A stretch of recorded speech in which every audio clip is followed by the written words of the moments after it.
কিয়ামতের ময়দানে মানুষগুলো পাগল পাড়া হয়ে আল্লাহর নবী ঈসা আলাইহিস সালামের কাছে যাবে, যে বলবে নবী ঈসা আপনি রূহুল্লাহ, বাবা ছাড়া আল্লাহ আপনাকে বানিয়েছেন, ইনজিল কিতাব দিয়েছেন, মৃত মানুষকে আপনি জীবিত করতে পারতেন, আজকের এই কঠিন বিপদের দিনে আপনি আমাদের সাহায্য করেন। আল্লাহর কাছে যে বলেন যেন বিচার শুরু করে। ঈসা আলাইহিস সালাম বলবেন আমিও পারবো না, ইন্নী উবিদতু মিন দুনিল্লাহ, আমার উম্মত খ্রিস্টানেরা আল্লাহরে বাদ দিয়ে আমি ঈসার ইবাদত করেছে। আমার মা ম্যারি আর আমাকে ডাকতো জেসাস ক্রাইস্ট, আমার ইবাদত করেছে, যদিও আমি আমার ইবাদত করতে বলি না। ঈসা আলাইহিস সালামও ইবাদত করতে বলেছেন একজনের, তিনি কে? আল্লাহর নবী ঈসা আলাইহিস সালাম বলবেন আমিও পারবো না, আজকে আল্লাহ অনেক রেগে আছে, আমি পারবো না, তবে একটা পরামর্শ দিতে পারি, একটা সাজেশন দিতে পারি। আজকের দিনে এই কঠিন মুসিবতের কালে, এই কঠিন সময়ে কেউ আল্লাহর দরবারে দাঁড়িয়ে একটা টু শব্দ করার ক্ষমতা কারো নাই, একমাত্র আখিরি জামানার পয়গাম্বর বিশ্বনবী মুহাম্মাদুর রাসূলুল্লাহ ছাড়া।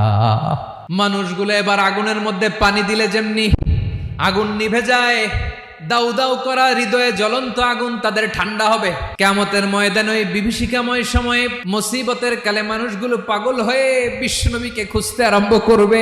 সবাই মিলে বিশ্বনবীর কাছে যে বলবে ইয়া রাহমাতাল লিল আলামিন, ইয়া খাতামান নবীন, রাহমাতাল লিল আলামিন। দেখেন আমাদের কি অবস্থা, কি কঠিন বিপদে আমরা আছি, দাঁড়াতে পারি না, সূর্যের আলোতে ঘেমে হয়রান, আজকে কেউ সুপারিশ করতে পারবে না।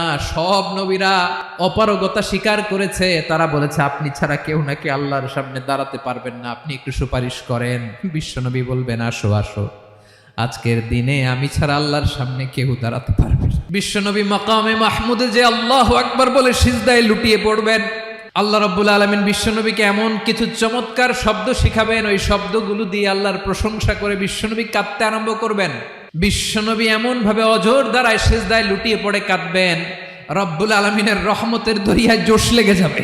রব্বুল আলামিন এই দৃশ্য থেকে সহ্য করতে পারবেন না। রব্বুল আলামিন বলবেন ইয়া মুহাম্মদ ইরফা রাসাক, ও নবী আপনি মাথা তোলেন, মাথা তোলেন, আপনার কান্না আমি সহ্য করতে পারি না, নবী আপনি মাথা তোলেন, সাল তুতা, আজকে আপনি যা চাবেন তাই দেব। নবী আপনি সিজদা থেকে মাথা তুলেন, সাল তুতা। বিশ্বনবী এবার মাথা তুলবেন।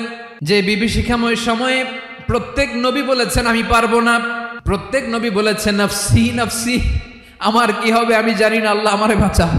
প্রতিটি নবী বলবেন নফসি নফসি, আল্লাহ তুমি আমারে বাঁচাও, আমারে বাঁচাও। বিশ্বনবী মাথা তুলবেন, তুলে বলবেন রব্বি হাবলি উম্মতি, আল্লাহ তুমি আমার গুনাহগার উম্মতকে বাঁচাও। এই দুনিয়ার বুকে রব্বুল আলামিন